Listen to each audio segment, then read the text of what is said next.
Hello, mga kadimonyo. O, diba? Demonyo ka. For today's video, tara, samahan niyo akong gupitan ang napakakulit at napakaligalig na batang ito. Grabe, my gosh, guys. My gosh, guys.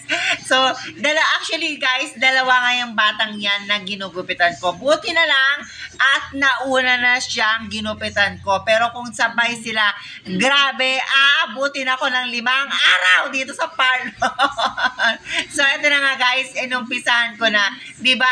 As you can see, guys, napakakulit, napakaligalig ng bata niya. Pero sabi ko nga sa sarili ko at sa mga nanggugupit, kailangan lagi natin baon ang mahaba-habang pasensya. Dahil kung hindi mahaba ang iyong pasensya, ay dahil maha-high blood ka.